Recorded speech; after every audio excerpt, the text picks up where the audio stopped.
매년 6월 첫 번째 주일은 교단적으로 온 교회가 환경주일로 보냅니다.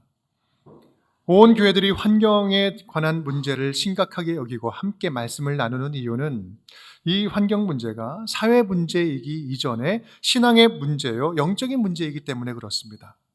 사실 환경에 대한 우리의 책임이 이게 필수적이라기보다는 선택적인 일로 여겨졌던 때도 있었습니다.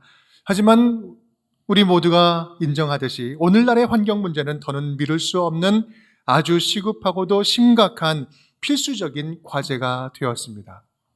전 인류에게는 심각한 경고요, 성도들에게는 막중한 책임의 문제가 된 것입니다. 그런데요, 그런 문제의 중심에 누가 있어요? 바로 우리 인간, 사람이 있다는 점이 정말 부끄러운 점이죠. 우리 인간들이 마치 자기 것인 양, 내 것인 양 함부로 착취하고 학대하고 남용하고 환경을 오염시킨 결과입니다. 그런데 더 부끄러운 점이 있다면 그런 이기적인 인간 중심적인 세계관의 기초를 다름 아닌 신학, 잘못된 신학이 제공해 주었다라는 점이에요. 지금까지의 기존 신학이 어쩌면 인간의 구원, 예수 믿고 구원받는 그 점만을 강조하다 보니 인간만 중요한 것처럼 생각하게 한 거죠. 마치 인간만 하나님이 사랑하시고 다른 피조물들은 인간의 부수물, 그것을 도와주는 그 부수물 정도 그렇게 생각하도록 만들었다는 것입니다. 그런데 여러분, 진짜 성경이 말하는 환경, 성경이 말하는 피조물이 그런 의미일까요? 그런 것을 말씀하고 계셨을까요? 그런 생각을 갖게 하는 오해되는 본문이 오늘 우리가 함께 읽은 본문 말씀이기도 합니다. 창세기 1장 26절 우리 함께 읽어볼까요?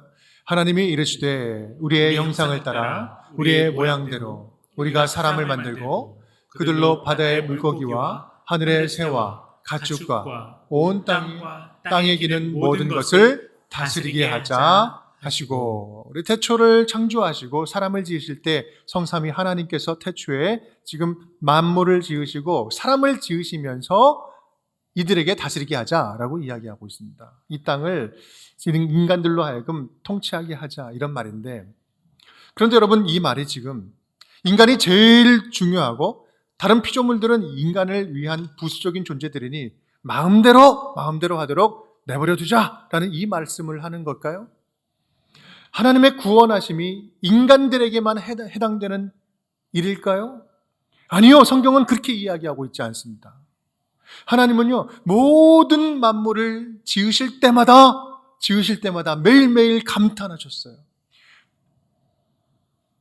보시기에 좋았더라. 하토브. 보시기에 좋았더라. 창세기 1장을 보면 7번이 반복적으로 나오죠. 매일매일 감탄하셨습니다. 그리고 마지막 날 아담을 지으시고 모든 피조물들을 잘 관리하게 하면서 그 질서가 완성되는 모습을 보면서 어떻게 하셨어요? 심히 좋았더라. 인간을 더 사랑해서 인간 만들고 심히 좋았다, 이렇게 말씀한 게 아니라 모든 만물들이 하나님의 대리자 아담을 통해서 창조의 목적대로 잘 경영되는 그 샬롬을 보시고 심히 좋았더라, 기뻐하신 모습입니다. 하나님께서 사람을 제일 나중에 창조하셨는데 제일 마지막에 창조하신 이유가 무엇일까요? 주인공은 원래 맨 마지막에 등장하니까 다 만들어 놓고 짠 하고 등장하는 걸까요? 아니요, 그렇지 않습니다. 가장 힘이 없고 연약한 존재이기 때문에 제일 마지막에 지으셨어요. 다른 환경들을 다 만들어 놓고 인간을 만드셨어요. 인간이 가장 자생력이 없잖아요. 인간은 뭐 하나만 없어도 제대로 못 살아요. 사실 인간이 제일 손이 많이 가는 존재 아닙니까? 우리 인간들은요, 저와 여러분 포함해서 아무리 잘난 것 같아도요, 산소가 2분만 없어도 다 죽어요. 좀 참았다가 3분이면 다 죽어요. 물 없어도 죽고요, 날씨가 추워도 죽고요, 뜨거워도 죽고요, 자외선 오존층, 대기층이 보호해주고 이렇게 조율하지 않으면, 차단해주지 않으면 병들어 죽고요, 얼어도 죽고요, 불타도 죽고요, 며칠만 음식 안 먹으면 굶어서 죽고요. 끄떡만 하면 죽을 만큼 우리는 그만큼 연약합니다. 제일 연약해요. 제일 마지막에 창조하지 않으면 절대로 살 수 없는 존재, 연약한 존재이기 때문에 마지막에 만드셔서 그 환경들을 잘 돌보고 감사해 하면서 존중하면서 잘 가꾸면서 살라고 하나님께서 우리를 제일 마지막에 짠 하고 만드셔서 관리하도록 하신 것입니다. 그런데 여러분, 우리 인간의 역사를 보면 어떻습니까?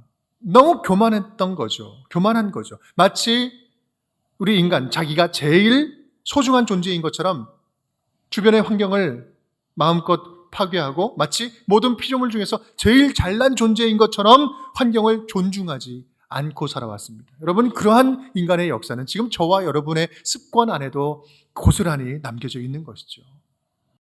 여러분, 우리에게 최후 종말은 다른 게 아니라 지구 환경이 새롭게 정화되기 위해서 인간이 무섭게 심판받는 그때가 바로 자연을 통해서 다가올 종말이 아니겠습니까? 여러분, 우리는 다시 우리의 자세를 심각하게 다시 한번 점검해야 합니다. 우리가 이러한 심각한 환경의 위기 앞에서 정말 인간으로서 다시 정신을 똑바로 차려야 된다는 거죠. 그러기 위해서는 우리들의 잘못된 환경에 대한 태도를 반드시 다시 바로잡아야만 하는 것입니다. 우리들이 다시 한번 점검해야 할 좀 오해하고 있는 것들, 크게 한 두 가지를 다 아는 내용이지만 다시 한번 분명히 좀 점검하고 가도록 하겠습니다. 우리 첫 번째 함께 따라해 보겠습니다. 다스리는 우리의 역할에 대한 오해. 다스리는 우리의 역할에 대한 오해. 네, 세상을 다스리는 우리의 역할에 대해서 오해하고 있다. 그것을 알아야 된다는 거죠. 창세기 1장 28절 우리 함께 읽어볼까요? 하나님이 그들에게 복을 주시며 하나님이 그들에게 이르시되 생육하고 번성하여 땅에 충만하라. 땅을 정복하라. 바다의 물고기와 하늘의 새와 땅에 움직이는 모든 생물을 다스리라 하시니라. 아멘. 모든 생물을 다스리라. 여기서 말하는 다스린다라는 말의 본래 의미가 굉장히 중요한데요. 제가 언제 한번 또 설교 때도 말씀드린 것 같아요. 이 다스린다라는 이 의미의 히브리어는 크게 두 가지 단어가 있습니다. 하나는 마샬이라는 단어고 하나는 라다라는 단어인데, 이 마샬이라는 단어는 힘으로 억누르고 지배하고 군림하는 그러한 통치, 그런 다스림을 이야기할 때 마샬이라고 이야기합니다. 반면에 이 라다라는 단어는요, 이것을 잘 경영하고 가꾸고 돌봐주는 것, 경작하는 것, 그런 의미로 사용할 때 라다라는 단어를 사용합니다. 그렇다면 여러분, 지금 창세기 1장 28절에서 이야기하는 다스린다, 다스리라 라는 말씀은 어떤 단어일까요? 라다. 잘 보살피고 잘 돌봐주고 잘 경영하고 경작해라, 잘 보살펴주라는 다스리다. 그런데 이거 심각하게 지금까지 오해하면서 내가 마음껏 해도 되는 것처럼 여기면서 살았던 거죠. 이게 지금 잘못된 거였어요. 여러분, 이것은 모든 피조물 중에서 가장 연약한 존재로서 존중하면서 감사해하면서 하나님 대신 돌봐줘라 하는 명령이었던 것입니다. 우리는 이 자연에 대한 이 환경에 대한 자세, 이 자세가 근본적으로 여기서부터 시작을 해야 모든 것이 풀려갈 수 있습니다. 두 번째 우리 오해하고 있는 것은 함께 따라하겠습니다. 소유권에 대한 오해. 소유권에 대한 오해. 시편 24편은 이렇게 이야기합니다. 땅과 거기에 충만한 것과 세계와 그 가운데에 사는 자들은 다 누구 것이다? 여호와의 것이다. 소유권을 분명히 이야기하고 있어요. 땅과 거기에 충만한 모든 것들은 다 누구 것이다? 하나님 것이다. 만물의 소유권이 누구에게 있다? 오직 하나님께만 있다. 이 세상 어느 누구에게도 이 생태계, 지구 모든 환경들을 훼손하고 착취할 권한을 누구에게도 준 적이 없다, 나는. 그런데 왜 너희는 네가 주인인 것처럼 행세하면서 남용하고 오용하고 착취하고 오염시키면서 아무런 문제 없는 것처럼 살아가고 있느냐? 내가 네게 잠깐 허락한 것이니 모든 것이 내 것이라는 사실을 반드시 잊지 말아라. 지금 그 말씀 주시는 거예요. 여러분, 지금 바다에 오염수 버리는 것, 지금 뭐가 문제일까요? 여러분, 이거 분명히 알아야 돼요. 이거는 뭐 정치적인 이슈가 아닙니다. 우리 한국민이 그것을 먹을 수 있냐 없냐, 오래 돌아서 늦게 오냐, 그게 중요한 것이 아니라 하나님의 것이 오염되니까 안 되는 거예요. 하나님의 소유인 이 생명체들, 이 피조 세계가 멍들고 병들고 죽어가기 때문에 우리는 그것은 안 되는 것입니다. 그러니 너희는 책임지고 소중하게 다루고 책임 있게 너에게 지금 맡긴 이 환경을 잘 돌보고 보존해라. 주님의 엄중한 명령인 것입니다. 이런 하나님의 소유권과 통치하심을 우리가 분명히 인식할 수 있을 때, 우리가 하나님의 청지기 위탁 관리인이라는 사실을 분명히 깨달을 수 있을 때, 그때부터 우리의 자세는, 환경에 대한 자세는 뭔가 달라져도 확실히 달라질 수가 있습니다. 그냥 한두 번 캠페인하면서 그냥 좀 듣는 그 정도가 아니라 근본적인 자세, 근본적인 태도가 변화되어야 되는 거예요. 하나님의 소유권과 통치권을 우리 인식할 수 있을 때 우리의 근본적인 태도는 변화될 수 있습니다. 그렇다면 어떤 변화가 일어날까? 우리 네 가지로 좀 정리해 볼 수 있을 것 같아요. 따라하겠습니다. 주어진 환경에 감사가 회복됩니다. 주어진 환경에 감사가 회복됩니다. 디모데전서 6장 7절 말씀은 이런 말씀이 있습니다. 우리가 세상에 아무것도 가지고 온 것이 없음에 또한 아무것도 가지고 가지 못하리니. 빈손으로 왔다가 부르시면 빈손 놓고 간다는 거죠. 고사성어에 보면 공술의 공수거 많이 들어보셨죠? 빈손으로 왔다, 빈손으로 간다. 동양에서도 이렇게 이야기를 하고 있습니다. 이러한 의미를 생각하면서 지은 노래 가사가 말이 생각이 납니다. 알몸으로 태어나서 옷 한 벌은 건졌지 않소. 알몸으로 태어나서 옷 한 벌은 건졌지 않소. 아시는 분, 이렇게 연식이 좀 되신 분들이. 이게 무슨 말을 하는 겁니까? 여러분, 모든 것이 하나님의 소유라고 생각하면요, 우리가 아무리 없고 부족해도 우리는 참 많이 받고 받은, 참 많은 걸 받은 인생임을 깨닫게 된다는 사실이에요. 우리는 내가 가진 것이 필요한 것보다 늘 적고 부족하고 없다는 사실에 좌절하고 넘어집니다. 하지만 가만 보면 지금 우리에게 있는 건강, 이 생명, 우리에게 주신 물질도, 집도, 가족도, 직장도, 내게 주신 실력도, 내게 주신 학력도, 지금 내가 누리고 있는 자연도, 환경도 모두 하나님이 우리에게 허락하신, 맡겨주신 축복 아닙니까? 하나님의 것을 잠시 받아 누리는 거 아니겠어요? 우리는 아무리 없다 해도요, 지금 안 죽고 살아있고 지금까지 살 만큼 많은 것들을 부여받았고 이미 받은 축복으로 살아가고 있습니다. 여러분, 다시 한번 꼭 기억할 수 있기를 바랍니다. 하나님께서는 우리에게 소유권이 아니라 사용권을 주셨어요. 자유이용권을 주신 거예요. 그 사실을 알고 살아간다면 지금 주어진 모든 것들에 충분히 감사할 수 있을 줄 믿습니다. 오늘 저와 여러분에게 그러한 감사함이 회복될 수 있기를 간절히 바랍니다. 자, 두 번째 회복이 있습니다. 피조물을 보며 찬양이 회복됩니다. 피조물을 보며 찬양이 회복됩니다. 시편 104편은 이렇게 이야기합니다. 함께 읽어볼까요? 여호와여, 주께서 하신 일이 어찌 그리 많은지요. 주께서 지혜로 그들을 다 지으셨으니 주께서 지으신 것들이 땅에 가득하니이다. 주께서 지혜로 다 지으셨다. 다 지으셨다. 주님 지으신 것이 땅에 충만하다. 이 세상의 모든 것들이, 자연과 또 환경, 모든 피조물들이 하나님의 작품이다라고 이야기합니다. 하나님의 뜻과 실력이 담긴 작품이라고 생각하면 단순하게 좋다라고 감탄할 정도가 아니라 찬양이 나오는 거죠. 우리 주변에도 감탄하고 찬양할 일들이 얼마나 많이 있습니까? 이 자연이 주는 힐링이 바로 그렇지 않습니까? 하나님이 창조하신 자연, 생명체, 가만히 보고 있노라면 뭐 대단한 게 아니더라도 그 안에 깃들여져 있는 그 지혜를 보고 있으면 몸과 마음이 쉼을 얻잖아요.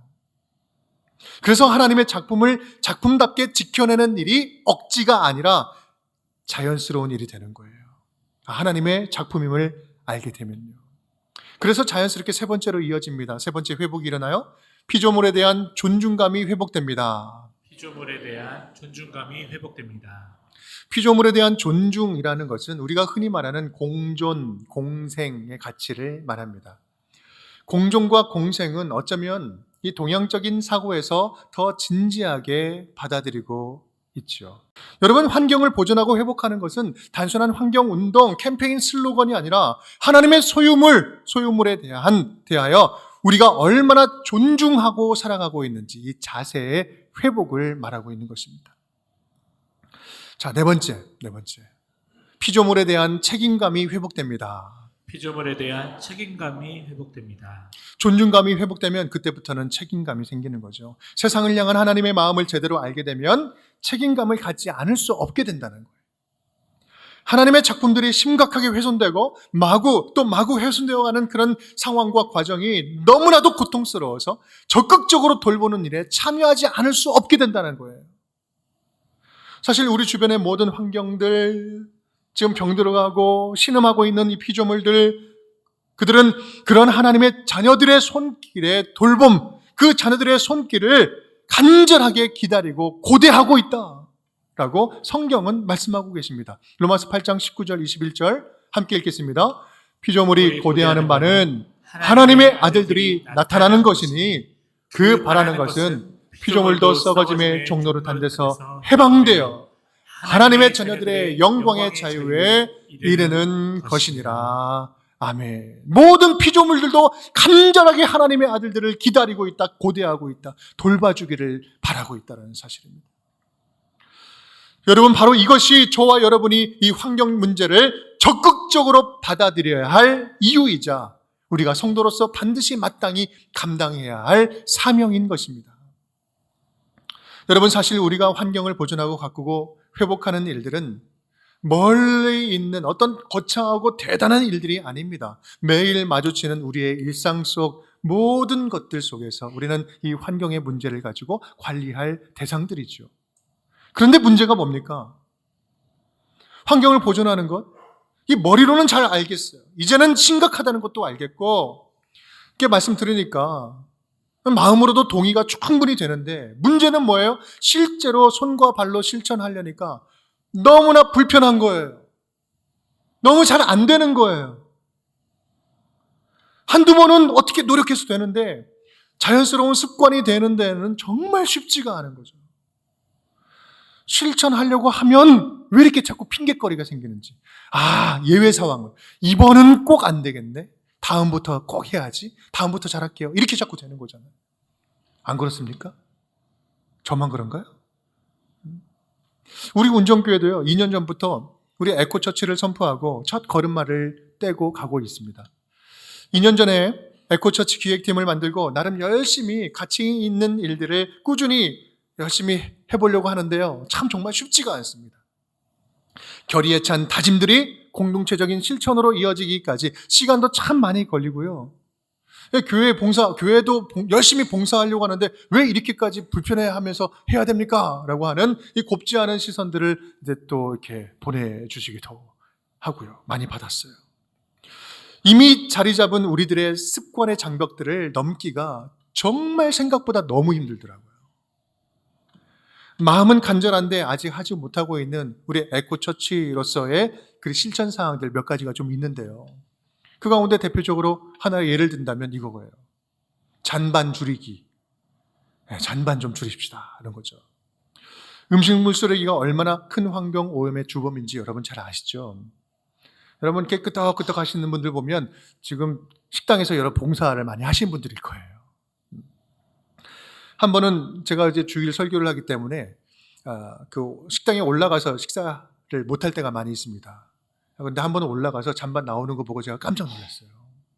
왜냐하면 저는 다른 곳에 가서 자랑했거든요. 우리는 에코처치인데 잔반 안 나온다고 막 자랑하고 있었거든. 그런데 있는 거예요. 그런데 여러분, 전에는 진짜 없었거든요. 언제부터인지 많이 생겼어요. 광성교회부터 오던 잔반 안 남기는 거는 전통이었고요. 잔반을 버리러 가느니 내 입에 넣겠다. 이게 빠르겠다. 멀리 가가지고 버리고 와야 되니까. 그럼 더 건강해진 것 같고. 여러분, 이게 너무 자연스러웠는데 어느 때부턴가 잔반이 많아진 거예요. 여러분, 우리 잔반을 좀 줄이는데 함께 힘썼으면 좋겠습니다. 지금 우리 교회가 자율배식이 아니에요. 그래서 주신 음식을 받아 먹다 보니까 좀 잔반이 많이 나와요. 우리 식당에서는 조금 덜 담아주시고, 우리 성도님들은 담아주신 것은 어떻게든 좀 잘 드시고, 덜 담고 더 먹고 싶으면 얼마든지 더 많이 이렇게 담아서 또 드시면 되니까 좀 그렇게 한번 해봤으면 좋겠습니다. 이 정도는 우리 해볼 수 있을 것 같잖아요. 개인의 텀블러를 사용하고 잔반을 줄이고 우유팩을 모아서 보내고, 여러분 비용이 절감되면 얼마나 절감되겠어요? 우리가 중요하게 생각하는 부분은 단순히 지금 비용 절감의 문제가 아니잖아요. 환경 실천은 재정 절약의 문제가 아니라 환경에 대한 태도의 문제인 것입니다. 나 아닌 다른 피조물에 대한 존중의 문제이고 하나님의 자녀로서 환경에 대한 책임감의 문제를 말하고 있는 것입니다. 사회적인 이슈 이전에 창조를 바라보는 믿는 자의 신앙의 문제이고, 신음하고 있는 환경 약자들을 위한 치유와 회복을 위한 선교적인 문제라는 말씀이에요. 한 번 외치고 말 유행하는 사역도 아니고요, 평생을 불편하지만 일상적인 삶 속에서 실천해야 할 사명의 문제다라는 말씀을 하고 있는 것입니다. 왜냐하면 바로 이것이 하나님 나라 복음을 선포하고 실천하는 일이기 때문에 그렇습니다. 복음이 영혼 구원, 그냥 예수 믿고 구원받는 그것이 아니라 모든 틀어진 관계가 온전히 다시 하나님의 샬롬을 회복하는 것이 하나님 나라의 복음인 것이에요. 하나님 나라 복음은 세상의 모든 깨어진 관계를 회복해서 이 땅을 하나님 나라로, 하나님이 다스리고 통치하는 나라로 온전히 천국이 되게 하는 일, 바로 그 일이기 때문에 환경을 보존하는 일은요, 이 복음 사역에 있어서 주변 어딘가에 있는 해도 되고 안 해도 되는 그런 일들이 아니라 하나님 나라 회복하는 일에 있어서 중심 사역이요, 핵심 사역이 되는 것입니다. 우리가 사는 이 땅을 하나님의 통치가 임하는 아름다운 정원으로 가꾸어 가는 것, 모든 창조물이 하나님의 영광을 선포하고 예수 그리스도의 사랑으로 질서가 회복되고 참된 샬롬으로 가득 채워지는 것, 이것이 바로 우리가 바라는 천국 복음인 것입니다. 사랑하는 여러분, 우리 온전교회가 이러한 환경을 살리고 보존하고 회복시키는 일에 주저하지 않는 교회가 되었으면 좋겠습니다. 머뭇거리지 않는 교회가 되었으면 좋겠어요. 주저하지 않은 성도들이 되었으면 좋겠습니다. 여러분, 물론 이러한 실천은요, 아시다시피 결코 낭만적이지 않습니다. 정말 불편한 일이에요. 더 불편하기를 선택해야 하는 용기가 필요하기도 해요. 그래서 순간순간 유혹도 참 많고요. 그렇기 때문에 더욱 공동체가 함께 결단하고, 함께 다짐하고, 함께 점검하고, 함께 지지하고, 함께 격려하고, 함께 가야 되는 거예요. 괜찮아, 그래도 우리 한번 다시 다음부터 열심히 잘 해보는 거예요. 같이 한번 해볼 수 있지 않겠어요? 서로 격려가 필요한 거예요. 한번 보실까요? 편안함 대신 생명 살리기, 에코처치. 불편하기를 좀 작정하자라는 말씀이죠. 또한 작은 실천이라도 습관, 우리 작은 실천이 우리의 습관을 변화시키고 문화가 될 수 있다는 것을 또 함께 해보는 것입니다. 그리고 우리 일주일을 어떻게 살 것인지, 주중의 삶 속에서 실천할 수 있는 구체적인 일들을 함께 해보는 거예요. 그래서 여러분, 들어오실 때 받았던 주보의 뒷면에 보시면 전면으로 우리가 실제적으로 구체적으로 할 수 있는 일들을 좀 적어보았습니다. 혼자 하는 것은 좀 외롭고 힘들 수도 있잖아요. 하지만 함께하면 좀 힘이 될 수 있을 것 같아요. 여러분, 우리들의 습관이 함께 변해가는 것을 서로 확인하는 기쁨을 누렸으면 좋겠습니다. 그리고 함께 서로를 격려하면서 함께 습관을 만들고 함께 문화를 창조해 갈 수 있기를 간절히 기대해 봅니다. 이렇게 힘쓰면서 살아가는 성도들을 우리는 이렇게 부릅니다. 환경 선교사라고 부릅니다. 저와 여러분, 우리 운정의 모든 식구들이 이렇게 하나님 창조하신 피조물들을 사랑하고 존중하고 아끼면서 돌보면서 나아가는 우리 환경 선교사님들이 다 될 수 있기를 주님의 이름으로 축복합니다.